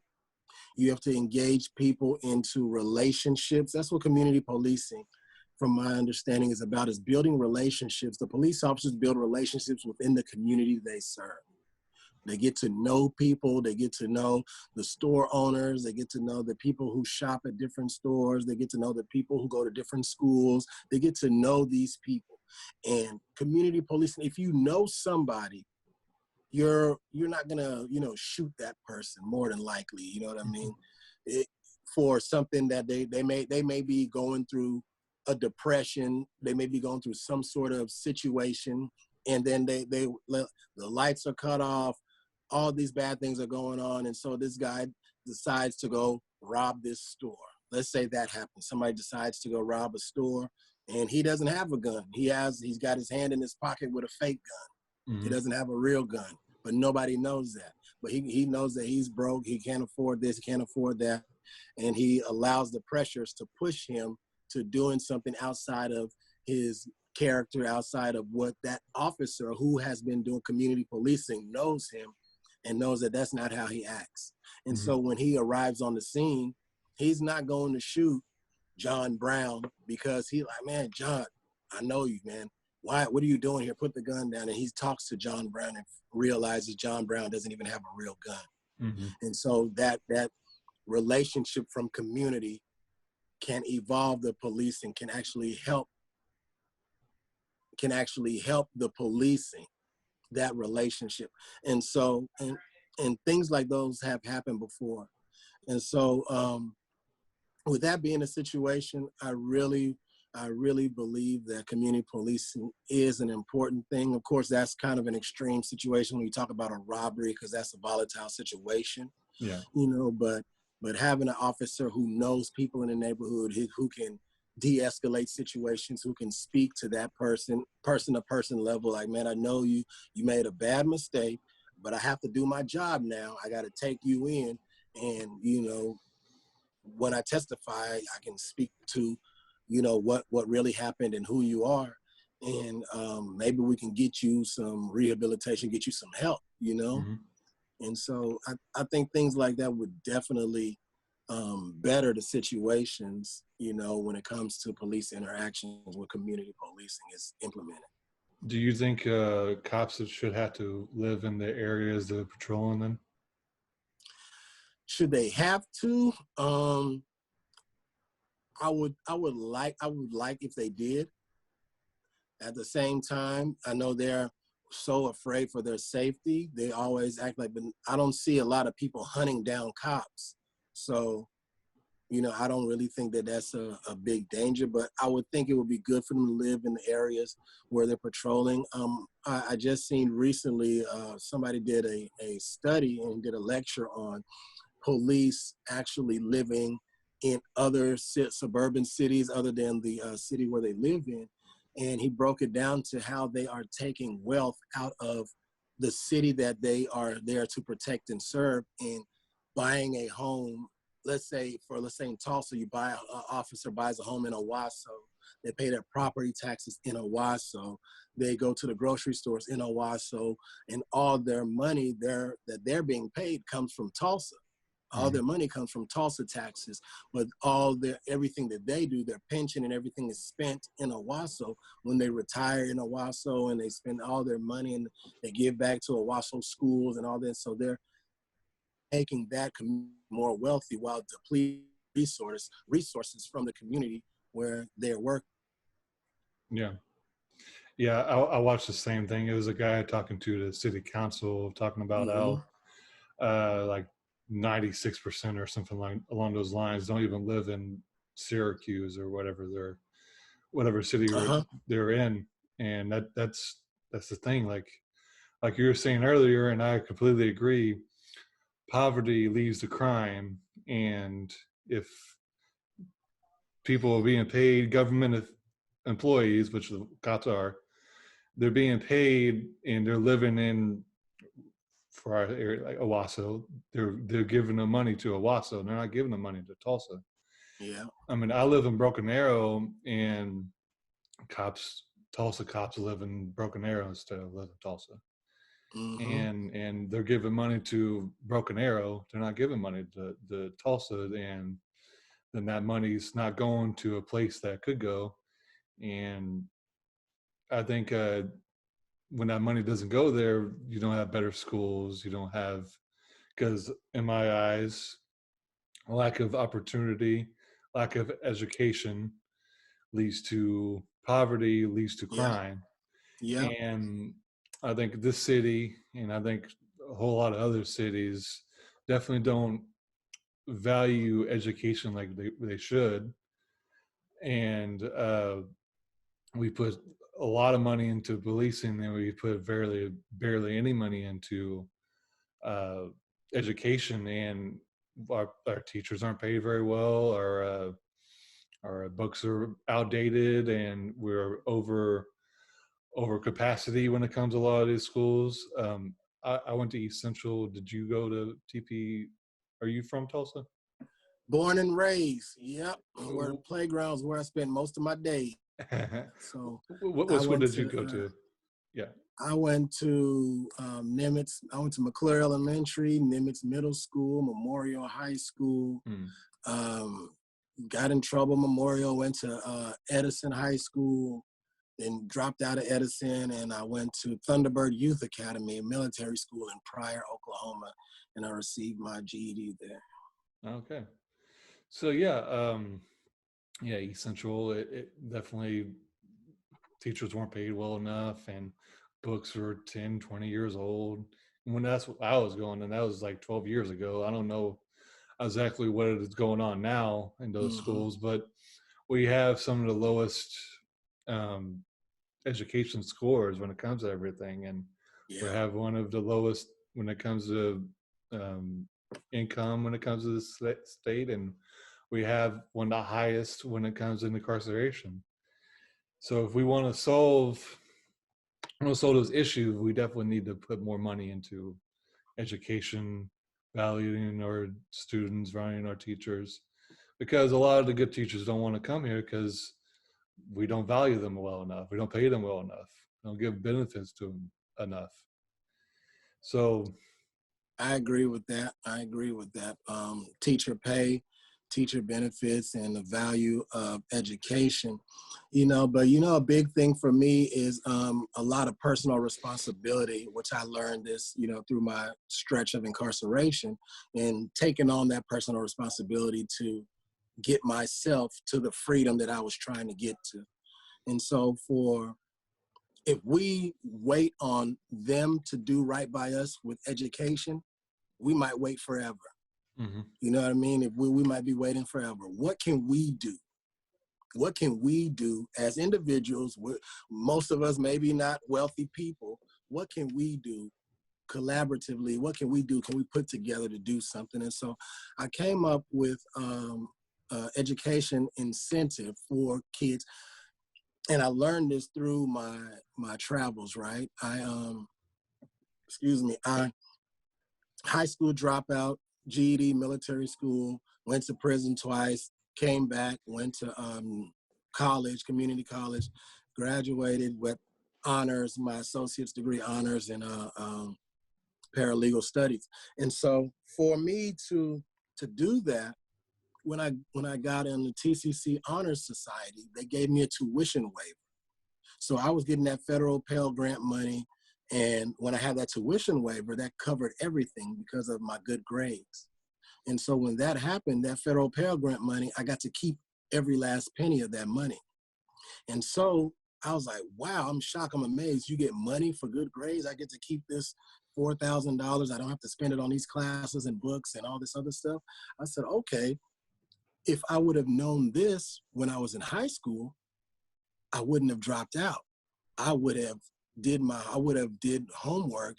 I would have turned in everything, and I would have gotten some money. You know what I mean? And so my sister, 2 years younger than me, we were in the same school, off and on, because I would move up and then she would catch up and all that stuff.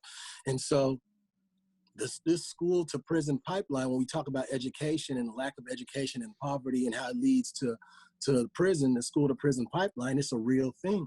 Mm-hmm. And even though it's a real thing, is structural and systematic, there still is a component of personal responsibility that we can tap into, we can control our destiny with. And so with that situation that happened at the college where I got that money, I said, I'm going to start the J's for A's. When I was in high school, all I wanted, and majority of kids just wanted the best shoes, the freshest J's, the Jordans, right? Yeah. That was all we were enticed by at the mm-hmm. time. So I said, this is what I want. I got a job at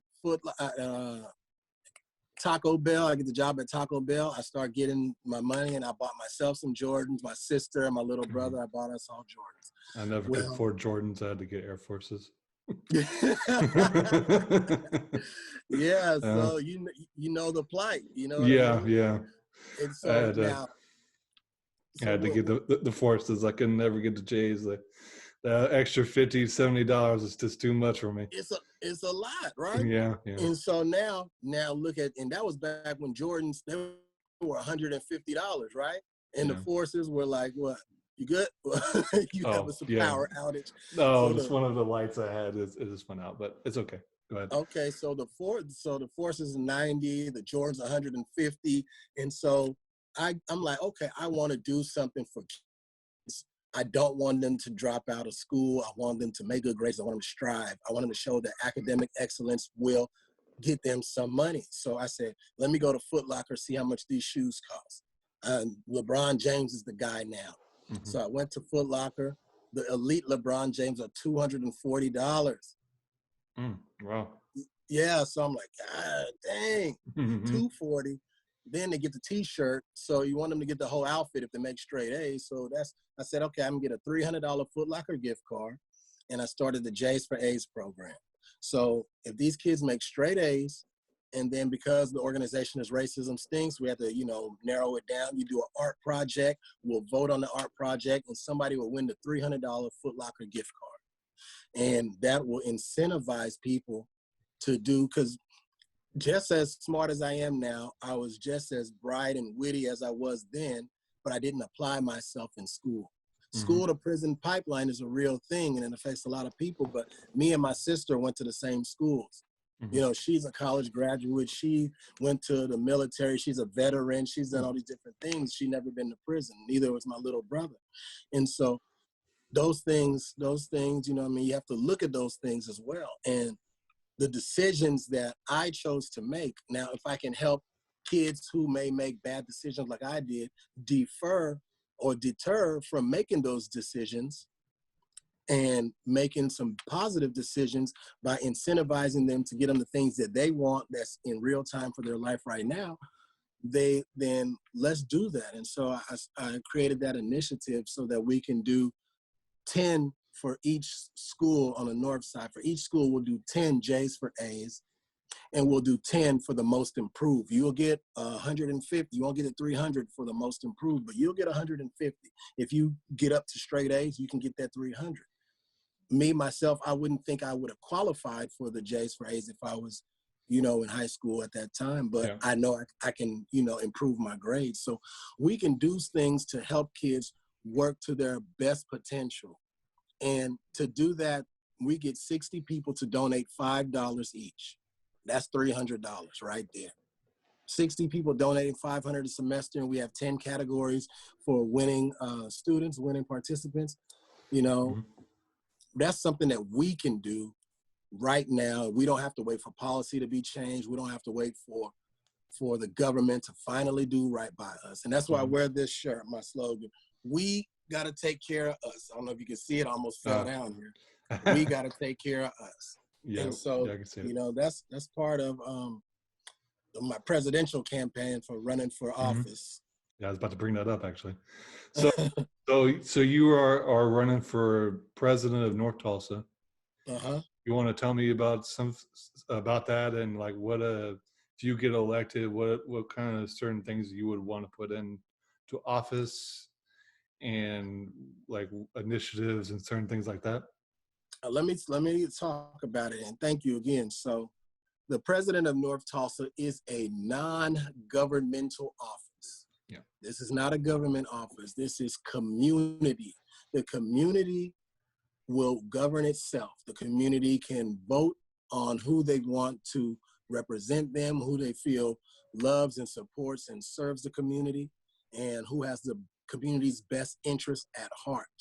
Mm-hmm. And there's a lot of division within the North Tulsa community. There's a lot of division where people don't want to, you know, collaborate and work with each other, and it's making it very difficult. And this is a way to bring the community together and say, hey, look, these are the core things that we all can agree on. We all can agree on safety and security. That's what we want, we need for our community. We all can agree on better education for our children. We can agree on that. We all can agree on conflict resolution, another platform that we have. And so I came up with these initiatives, and they're out of the box initiatives, but everything is something that the community does not have to ask permission for from outside sources, does not have to ask for funding for outside sources from the government. You know what I mean? This is everything that individuals can do, that you don't have to have any laws passed. You don't have to have any policies made for us to better our lives. And so safety and security is the first thing. You want to live in a safe environment. People need to feel safe in their homes, need to be safe to open a business in their community and all of those things. And so we need our own private security force. The people don't trust the police. So we need our own private security force that we can hire the individuals and we can fire the individuals who are on this private protection agency. And I'm talking about an armed security force that patrols the neighborhoods. They patrol our neighborhoods, they're armed security, we pay them. And we can do that. And so when I came up with this idea, I thought I was so uniquely gifted and brilliant to have this idea. And then I reached out to Karen Gilbert, who was with the Crime Stoppers for Tulsa. I reached out to her because the mayor had championed her as doing such good work with community policing at one of the events that we were having. And so I told her about what I'm planning to do, and she informed me that it's already happening in Tulsa in another part of the city, 51st and Yale area, 46th and Yale area, they have their own private protection agency patrolling their neighborhoods. Okay. Is that our current mayor or the previous mayor? Oh yeah, our current mayor, GT Bynum. And so this is already happening. This was earlier this year. I gathered this information. Oh, okay. Yeah, this was before he named the police chief, the new police chief. Okay. So this is when we were deciding who was going to be named as police chief. He had a meeting here on the north side at Rudisill Library. Karen Gilbert shared the stage with GT, and we were talking about innovative ways to, create a better police community relationship. And so I said I wanted somebody who was open to new ideas, to try different things. And when I come to have that conversation with them, they're already doing this on another part of the city, and other communities across the U.S. are already doing this. And so what it is that when I went to the meeting that they're having, they have a monthly meeting. The private protection agency is there. Tulsa Fire Department is there. The police, TPD is there. The sheriff department is there. EMSA is there. The different apartment complex owners, they're represented. They're there. The hotel owner in that neighborhood is there. The local business owner for that neighborhood is there. So everybody in that neighborhood is present, and they're represented at their monthly meetings. And they talk about, is this security agency, is this private security agency doing the work that the community members want? Are they protecting the community? Are they keeping the place safe? Are they doing what they're supposed to be doing? And so they have that meeting to bounce ideas and collaborate with the not against the police, but they're working with the police to make the community safer. The community trusts the security a lot swifter than they trust the police department. Yeah. And so that relationship is there, and that eases some time for the police to go out and actually do some trust building and relationship building with the community. And so it was a beautiful thing for me to see that they were already implementing that. Yeah, I think I really, really like that idea. I like community policing, having armed security that the community trusts to patrol their own neighborhoods. Mm-hmm.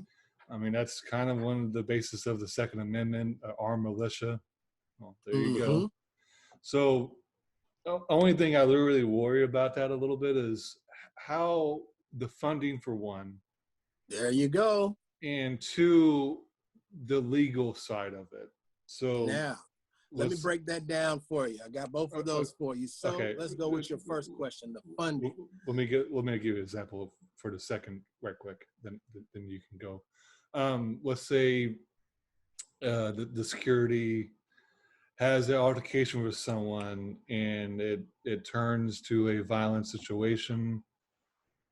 What the legal, like, that person ramifications? Just the suing the organization and stuff like that. But all right, let's go So I wanna also address that the before I get to the funding, the security force, since they are like, security is proactive, policing is reactive. Security is already on the scene. You're not gonna rob a store, you're not gonna break into something if there's security present. You're just not gonna do that. Security is already there. Now, if the places are vacant, without security, people will break into establishments and then police will get called afterwards. Mm-hmm. So security is preventative. And so I wanted to put that out there, and then let's talk about the finance. So in our Black community, we have several churches. Mm-hmm. We have multiple churches that are around the community, and we have businesses and people who are profiteering from the Black community that are not giving back as they should. If you're going to be in a community, you're going to be withdrawing financial resources from the community, you should ensure that the safety and security of the community is taken care of. That's paramount. We have to have that taken care of. And so a bulk of that financing will come from the Black church. Mm-hmm. That's my business model, is a bulk, to go to these churches and have them come to a coalition, go to the Ministers Coalition and have them understand, like, this is what the community needs. This is what the community will respect. This is what we need you guys to do. And when they give this portion, then we'll also have other donors and other organizations who are willing to provide for the safety and security of the North Tulsa community. Now, when we talk about the legal issues and the legalities of it, let's say that, and since I said patrolling the neighborhoods, let's talk about, you're at home, you want to have security at your house, you want to have the security, or what jurisdiction does the security really have? They can't just come on people's property. You know what I mean? You're a security officer, but anybody who wants this security, the private protection agency, they will have to, the property owner has to sign a contract stating that they adopt into this program, stating that they give permission to and jurisdiction to the private protection agency to, step onto their private property. They're going to have representation of that so that the officers can know. They have to have those yard signs. Like you drive around, you may see the ADT yard sign. Have a sticker posted, on the doorway somewhere, that they know that they are legally allowed jurisdiction to secure this property. And so then when the officer knows that, they see the sign, they know that, okay, they are allowed to step on that property. Their only focus is violence and vandalism. That's the focus of the security force. They're not focused on doing investigations as far as drug dealing or any racketeering or anything. That you're not a police officer. You are a security officer focused on violence and vandalism. That's what brings down the property value of neighborhoods. Violence and vandalism bring down the property value. It brings down the notion that people want to open a business in that neighborhood. It brings down, those levels as well. And so we want to address that situation to raise the value of the neighborhood.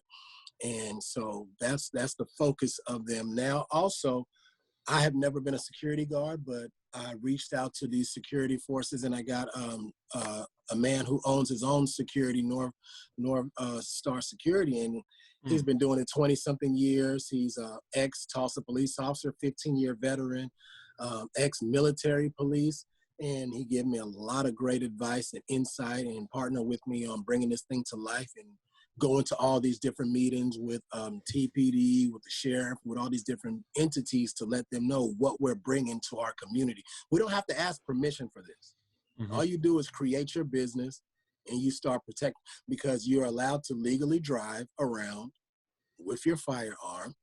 You're allowed to have a private security force. You can start an LLC. You're allowed to have that business, and you're allowed to have the property owners adopt themselves to be a part of this this thing. And it's going to be free for the property owners, because we're going to have it paid for by the churches and paid for by the different organizations that see the need for protecting the community. Now, also, like I said, the private protection agency will be a first responder, because they're usually there before the police, and because they're patrolling the neighborhoods, they are going to be an independent monitor to police interactions. When they're there first and the police get called secondary, they're already there before, and they are a private, independent, incorruptible monitor to police interactions for any situations that may arise. So that's great, man. You really thought this out. That's awesome. And I think that would definitely help a lot of situations in high crime communities, to have people they trust to solve those issues instead of police, because we put too much of a burden on police. They do too much. They're pretty much people with guns that are trying to solve all the ills of our society, and it's ridiculous. And they can't be a counselor. They can't be, they can't be a counselor, a police officer, a mental health expert. They can't do it all. You know what I mean? And we, the community, have to we got to take care of us. Yeah. We got to take care of us. We got to protect ourselves. Another initiative I have is the Family Village. And that is, of course, the security force is going to have the monthly meetings with the other, first responder entities that I mentioned, like how I went to that meeting and IMSA was there, fire department's there, the sheriff, TPD, all of that. Of course, that's going to happen. But the Family Village is the monthly meetings that the community has. And the community decides, okay, is this private protection agency doing what they set out to do? Are they respecting the people? Are they de-escalating situations? Are they stopping violence? Are they stopping vandalism? Or are they acting as if they are the police or even worse than the police? Mm-hmm. Is there anybody that we have complaints on that we need to fire? Because we hire them, we can fire them. We don't have to go through the mayor and legislation and have a trial and see if this person is going to get fired or not and put them on administrative leave. What is this person doing? Yeah. Are they are they treating people unfairly? Are they, being irrational? Are they being unjust? If so, we have to get rid of them, and we will get rid of them. We pay for them. We can terminate them. Yeah. And it's our right and it's our duty to holding them accountable for their actions. That's great. Mm-hmm. Okay, so I got some more questions, and we're going to get out of here. So what are some of the ways to solve the racial economic inequality in Tulsa and America?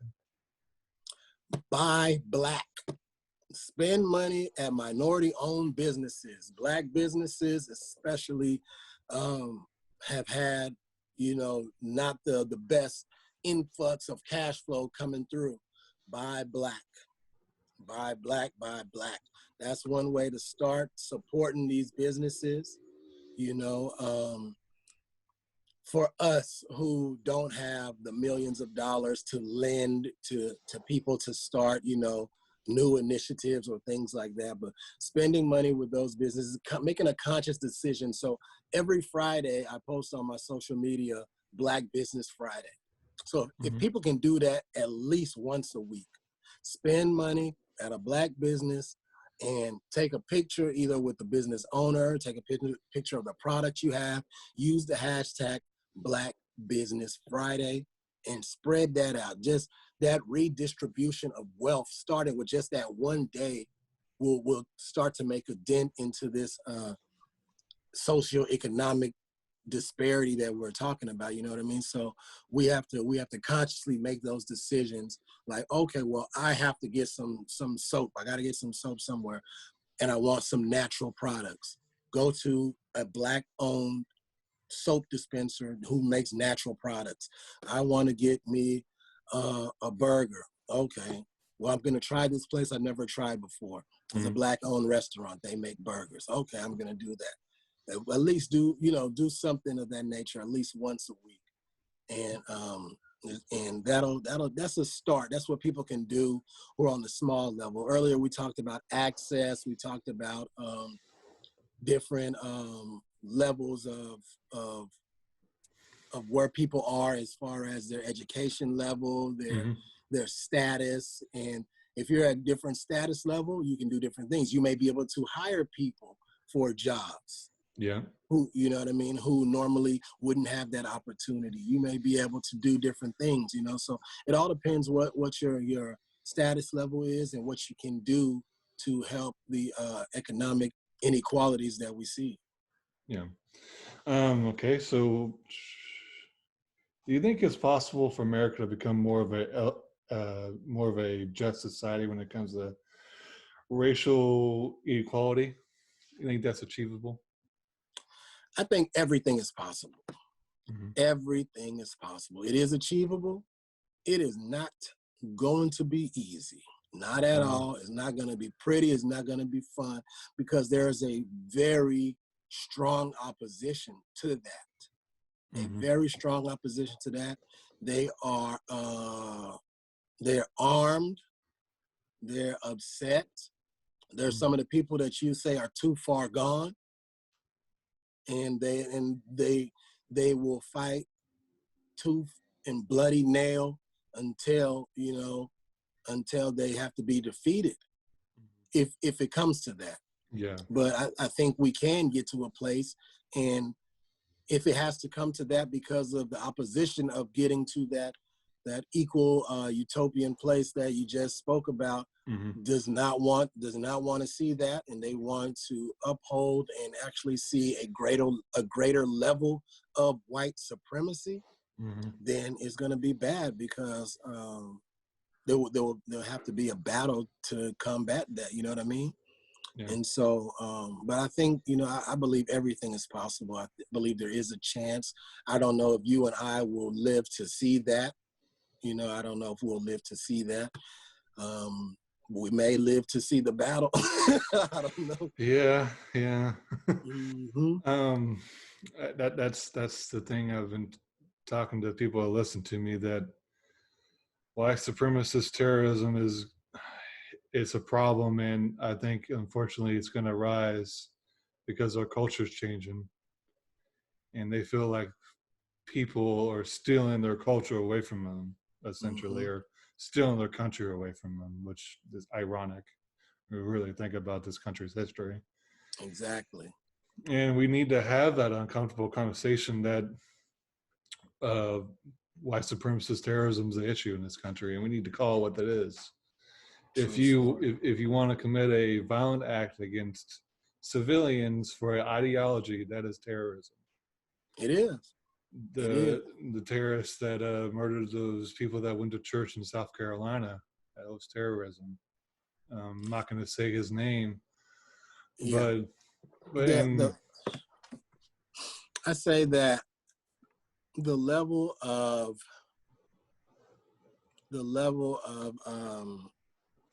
when you look at that situation in South Carolina, and you look at the fact that he killed 9 people, and when he got arrested, without a scratch on him. they took him to Burger King. Exactly. And so the level of, callousness for the people who lost their lives, for Black lives, it was. And then when he went to court, how the judge was like, you need to treat this young man better than this, and you guys need to do this and do that. And stuff. It was just, it's a visual that burns in the mind of Black people and people who fight for justice, for all people, that it is a steep hill that we're climbing. It's a very Mm-hmm. steep hill. And so we have to be ready for that uncomfortableness. We got to be ready for, you know, people are getting hurt. More people will get hurt along the road. Yeah. And even if you're peacefully protesting on the road, people have been getting ran over by vehicles, and people are getting hurt, man. And so we have to understand that, Mm-hmm. soak that in, and move with purpose, because it's gonna be rough, but we can achieve this better society, and we will Yeah. together.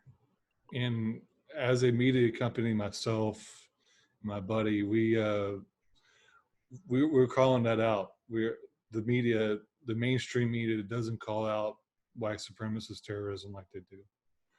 Like the Boogaloo Boys, they murdered a security person a couple of weeks ago. If you didn't were on social media, you probably didn't hear about it. You don't talk about the Klan enough. We don't talk about 3%ers enough. Mm-hmm. We, most people don't even know who the people I just even named, and Yeah, that's people hardly ever know about 3%ers. yeah, and don't know about even more extremists like um, I can't remember how to say their name, but they're even more extreme than them. They're literally just terrorists.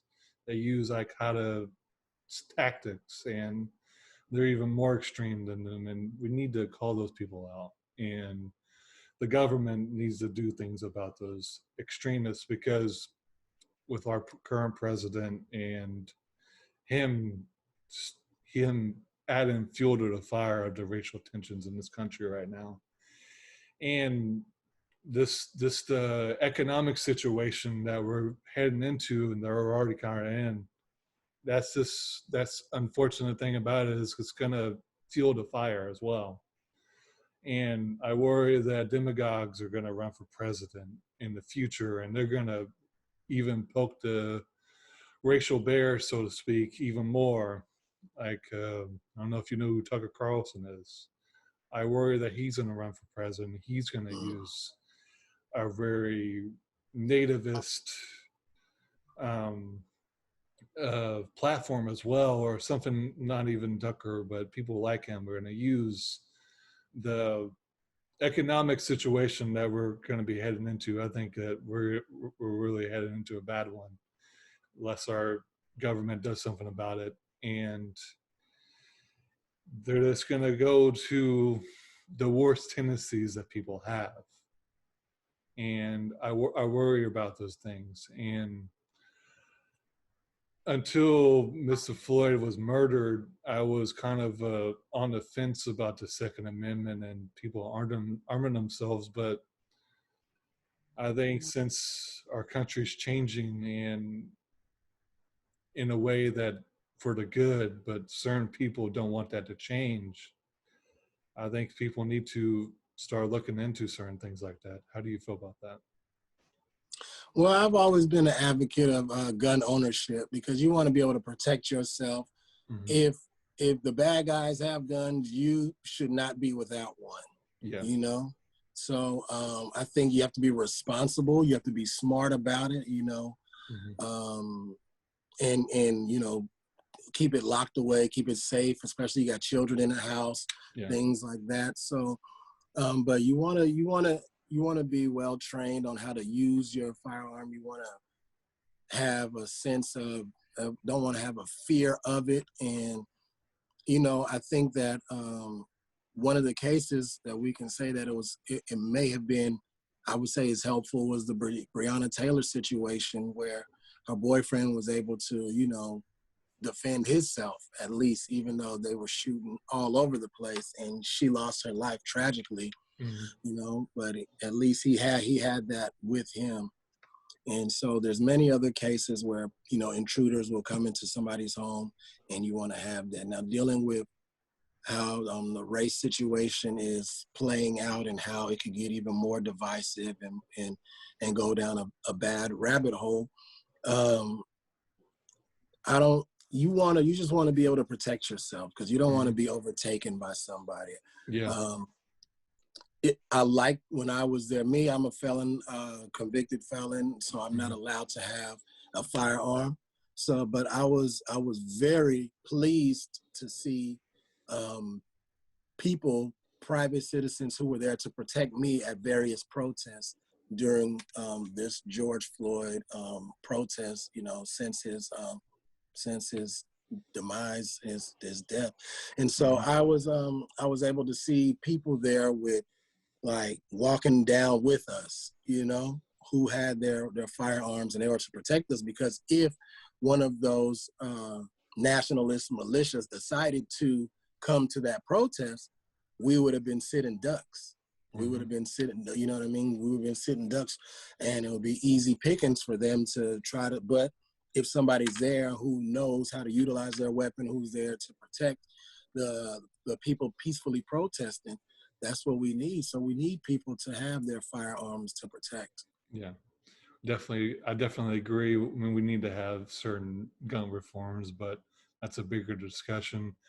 I'm a Democrat, and I think my side of the aisle definitely doesn't understand guns well enough, and they talk about a lot of solutions that won't really be solutions. I'm definitely a strong Second Amendment advocate for protecting themselves, protecting against, say, a tyrannical government as well. So I definitely think ownership of firearms responsibly is definitely what we need to become as a country. Yeah. I'm not going to hold it against you that you're a Democrat, man. I'm an independent, man. So, you know. Nothing wrong with that. Yeah, Nothing I wrong. float on the ideas. I have to see the ideas, and it doesn't matter if you're a Republican or a Democrat. I feel like neither party has really served the people, you know, unanimously, or served the people well. So that's why I'm independent. You know. Oh yeah, both parties really, honestly, it's a one-party system, and we really don't even have a left in this country. But that's a bigger discussion. But right quick before we go, so you're not necessarily a Democrat, but how do you feel about the local races that are going on right now with like Kojo Mosa, Caesar, and Greg Robinson running for mayor? How do you feel about those candidates? I can tell you how I feel.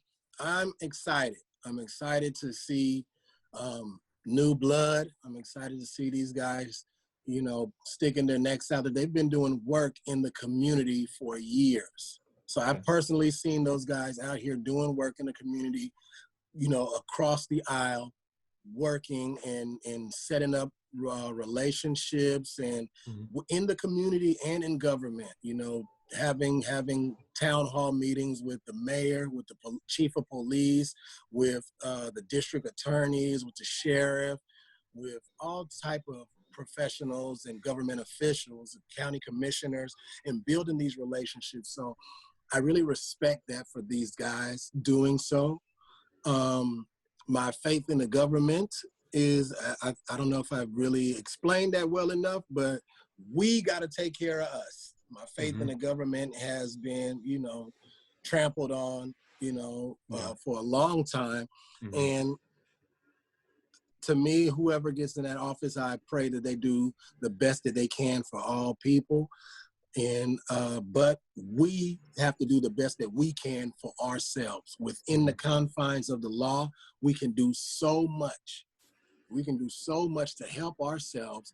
And like I said, just something as small as $5 from 60 people to make that 300 to incentivize a kid every semester, every 9 weeks of having good grades. Mm-hmm. We can incentivize our people to do certain things, and that's not going to cost a lot of money, $5 within Yeah. a 9 week period, what I Yeah. mean, from so many people. And we have thousands of people, hundreds of thousands of people in Tulsa. we Mm-hmm. have we have billionaires in Tulsa. We Mm-hmm. have, what I mean, philanthropists. We have so many concerned people. We have a great community of clergy and people who are in ministry, from different faiths. We have an interfaith alliance here. We got people from Judaism, from Islam, from Christianity, from all those different religions who actually have meetings together. They have a interfaith alliance. They talk with each other, and getting these groups to do grassroots things that we, the people, can use to change the trajectory of what's happening in our society. Because if we wait on government, who know, we might be waiting on forever. I'm glad Mm-hmm. those people you named are stepping up to try to take that challenge on and try to hopefully grab the torch and move forward. Mm-hmm. But there's so much we can do that we don't have to rely on government for. Yeah, Kojo, when I was interviewing him, he's a strong candidate, great candidate. I really like him. He said that Superman's not coming, and us ourselves need to help ourselves. Mm-hmm. So I think Americans have this thing in their head that the president's going to save them, and we need to save ourselves, and two, I think we forget that we have the Congress and the Senate, and Congress writes bills, and the Senate does as well. The president just signs Mm-hmm. off stuff. So I think I have a little more faith in government than you do, but we don't Mm-hmm. definitely have the sentiment that government doesn't always work for the betterment of the people. They usually work for their donors, and Yeah. I think getting people in there that actually care about people and want to do right and actually represent the people is really important. So, Now let me ask you this before but we leave. What if the people who actually come there with the right reasons and care about the people get there, and when they actually get into their office and their seat, they are so restricted and confined by the way the system is designed that if they don't do what their donors are requesting, they will be removed from that seat. So they're not even able to operate in the capacity that their heart desired and that they truly wanted to get there. Okay, well, so you have people that run for office or are currently in office that don't take big money donors. They take small donors under 2,500, which is the limit. Like Bernie Sanders, he didn't take any corporate PAC money. Um, AOC doesn't. Jamal Bowman doesn't. A lot of Justice Democrats, which is an organization getting progressive Democrats, which is what I am, in the office that don't take corporate PAC money. So they're not beholden to ExxonMobil or Big Pharma. They're beholden to the people because those are the people that got them in office. So when one of the big problems is when you get in Congress, for instance, you're constantly thinking about getting reelected. So you're constantly hounding the people that got you elected. And you're the first, when they call you for said thing they want done, you answer the phone calls. Mm-hmm. So this is how politics works. So let's say you're running for office. I am. And yes, technically, yes, you are. So let's say I'm a lobbyist for an oil company, Mm-hmm. and I give through a super PAC, I give $50,000 to you, and you get elected. I'm gonna be one of the first people calling you, and you're gonna answer that phone call, and you're gonna do what essentially what I want you to do. And Yeah. that's the problem when it comes to government. All these special interests people dictate so much of what we do. There's I think it was a Harvard study that majority of the policies are getting done or from wealthy 1%, 1%. 1%ers, or their big lobbyist firms and big corporations. What they want to happen, not what the American people want. But there's ways around that too now. Let's say somebody doesn't accept money for their campaign from these Mm-hmm. super PACs. Yeah. But you're running for office, you're not accepting money from the campaigns from your or let's say I'm running for office, I'm not accepting any big money from my campaigns, but you, Adam, decides to donate $400,000 to my nonprofit, to Racism Stinks. Mm-hmm. You're still gonna send me that call. Yeah. And I'm still gonna answer it. But you can reject that donation, though. That's the thing. You can reject that donation. And that's one of, like, with like Hillary Clinton, the Clinton Foundation, she took billions of dollars. And the Clintons in general took billions of dollars. And who was the first person she was answering to? And Donald Trump's no much better. Joe Biden's no much better. I mean, like it. So yeah. It is really sticky. And the other problem is all these people that do take big money, they usually win because, especially in smaller races, like for House and even smaller like state House and state Senate, they're taking big money because no one else even knows about them, and two, don't have enough money because the wealth disparity in this country is so large that your average person doesn't have the extra $200 to give to someone, but your billionaire has $500,000 is nothing to them. Mm-hmm.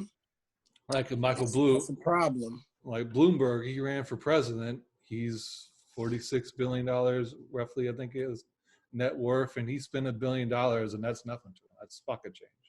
Yeah.